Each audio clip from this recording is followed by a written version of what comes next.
السلام علیکم ورحمۃ اللہ۔ میرے پیارے بھائیوں اور معززات ماؤں بہنوں اور بیٹیوں، بلوغ المرام کتاب نکاح سبق نمبر ہے 212۔ بسم اللہ الرحمن الرحیم۔ بسم اللہ الرحمن الرحیم۔ ان ابی بردۃ بن ابی موسیٰ ان ابیہ قال قال رسول اللہ صلی اللہ علیہ وسلم لا نکاح الا بولی، رواہ احمد والاربعۃ وصححہ ابن المدینی والترمذی وابن حبان وأعل بالارسال، وروى الامام احمد عن الحسن عن عمران بن الحسین مرفوعا لا نکاح الا بولی وشاہدین۔ حضرت ابو بردہ بن ابی موسیٰ اپنے باپ سے بیان کرتے ہیں، نبی کریم علیہ الصلوۃ والسلام نے فرمایا ولی سرپرست کے بغیر نکاح نہیں ہوتا۔ اور امام احمد نے حسن سے، انہوں نے عمران بن حسین سے رضی اللہ تعالی عنہم مرفوعاً بیان کیا، نکاح ولی سرپرست اور دو گواہوں کے بغیر میں نہیں ہوتا۔ اس حدیث سے یہ معلوم ہوا کہ ولی کی اجازت کے بغیر نکاح نہیں ہے۔ اس روایت کو 30 کے قریب صحابہ رضوان اللہ علیہ مجمعین نے روایت کیا ہے۔ حضرت مولانا محمد زبیر علی زئی رحمہ اللہ فرماتے ہیں کہ یہ روایت سندن صحیح ہے، اور علامہ محمد ناصر الدین البانی رحمہ اللہ فرماتے ہیں کہ روایت صحیح ہے۔ اور اسی طرح جمہور علماء کی بھی یہی رائے ہے کہ ولی اور دو گواہوں کے بغیر نہیں ہوتا، یعنی ولی کی اجازت کے بغیر نکاح نہیں۔ اگر کسی کے دو ولی ہوں اور نکاح کے موقع پر اختلاف واقع ہو جائے تو ترجیح جو ہے وہ قریبی ولی کو ہوگی، اور اگر کوئی بھی ولی نہ ہو تو سربراہ مملکت اس کا ولی ہوگا۔ تو جو خواتین گھروں سے بھاگ کر کورٹ میرج کرتی ہیں یا مدرسہ میرج کرتی ہیں، بغیر ولی کی اجازت کے نکاح کرنے والوں کا نکاح باطل ہے، بھلے ہی بعد میں ولی راضی ہو جائے تب بھی نکاح درست نہیں، کیونکہ وہ ولی کی اجازت کے بغیر نکاح ہوا۔ اگلی حدیث عن عائشہ رضی اللہ تعالی عنہا قالت قال رسول اللہ صلی اللہ علیہ وسلم ایما امرأة نکحت بغیر اذن ولیہا فنکاحها باطل فإن دخل بها فلها المہر بما استحل من فرجها فإن تاجروا فالسلطان ولی من لا ولی له،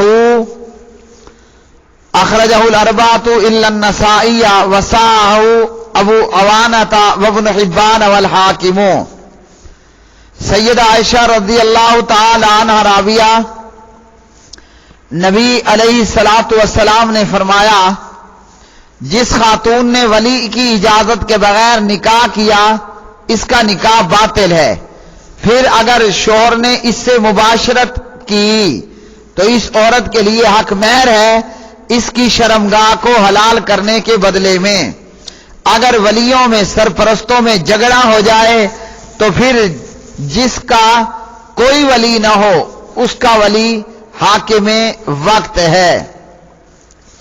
تو اس حدیث سے بھی یہ معلوم ہوا کہ نکاح کے اندر ولی کا ہونا شرط ہے، اور یہ کہ عورت خود اپنا نکاح نہیں کر سکتی۔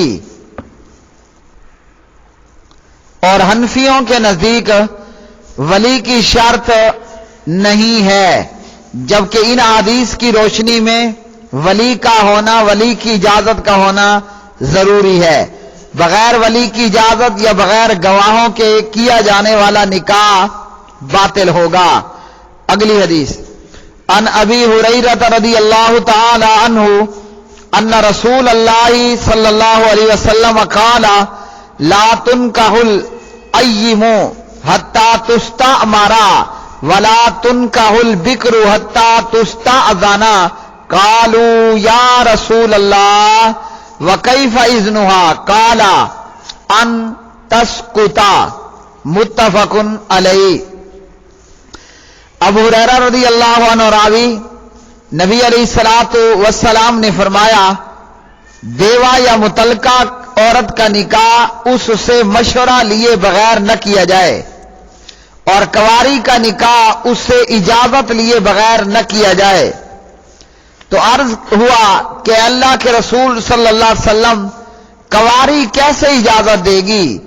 آپ نے فرمایا اس کا خاموش رہنا اس کی اجازت ہے۔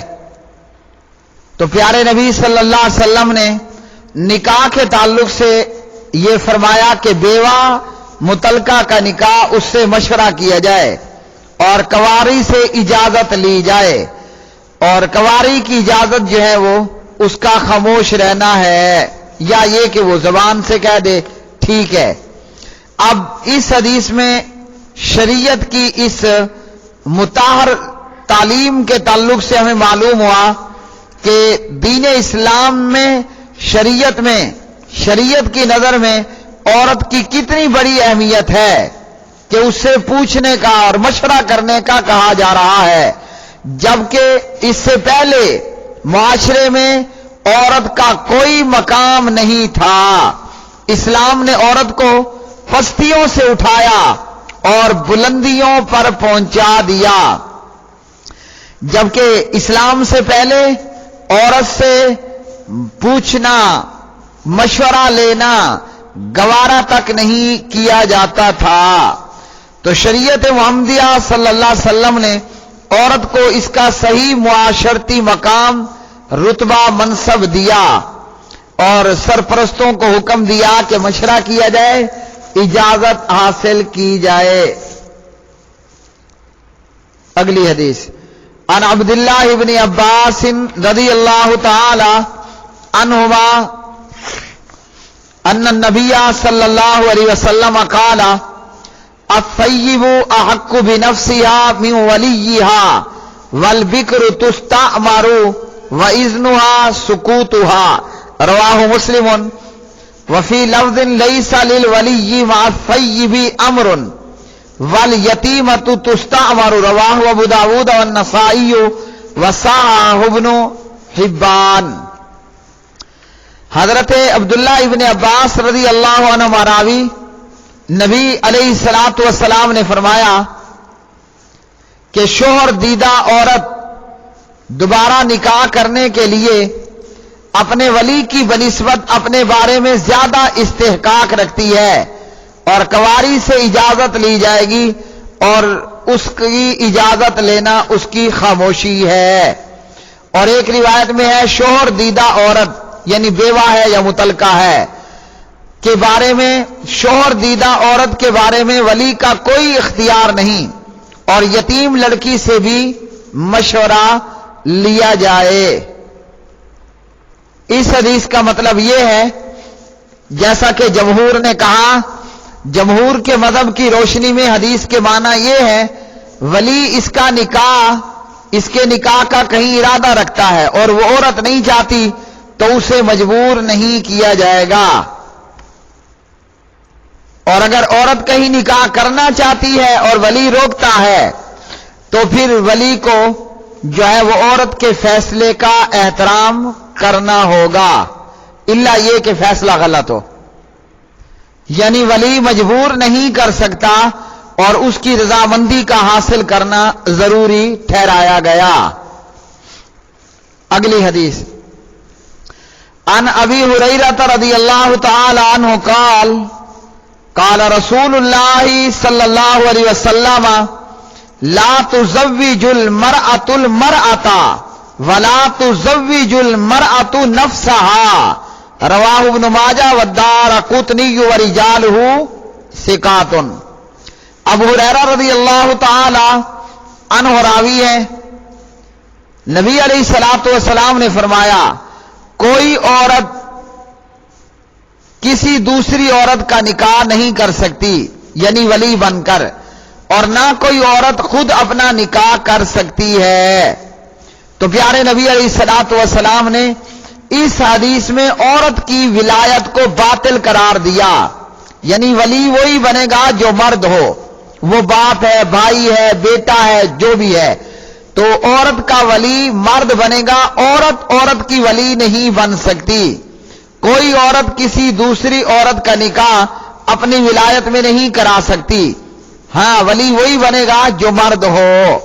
اور اسی طرح کوئی عورت خود اپنا نکاح نہیں کر سکتی، یعنی کہ ولی کی اجازت کے بغیر اس کا نکاح درست نہیں ہوگا۔ تو پیارے بھائیوں، یہ آج کا سبق نمبر تھا 212۔ آج کے سبق سے معلوم ہوا بغیر ولی کے نکاح باطل ہے، بغیر گواہوں کے نکاح باطل ہے۔ اور اسی طرح پیچھے حدیث پڑھی نکاح کے لیے اعلان بھی کرنا ہوگا وغیرہ۔ تو جو لوگ لڑکیاں لڑکے بھاگ کر بغیر ولی اجازت کورٹ میرج شادیاں کرتے ہیں ان کے نکاح باطل ہیں، بھلے بعد میں ولی راضی بھی ہو جائے، تو ایسا نکاح نہیں ہوگا۔ اور اسی طرح نبی علیہ الصلوۃ والسلام نے جو ہے وہ یہ فرمایا کہ بیوہ مطلقہ کا نکاح اس سے مشورہ لے کر کیا جائے، اور کنواری سے جو ہے وہ اجازت لی جائے، اس سے پوچھا جائے، اور اس کی اجازت اس کا خاموش رہنا بتلایا گیا۔ اسی طرح عورت کی ولایت کو باطل قرار دیا گیا، عورت نکاح میں ولی نہیں بن سکتی، نہ عورت اپنا نکاح آپ کر سکتی ہے نہ کرا سکتی ہے۔ وآخر دعوانا الحمدللہ رب العالمین۔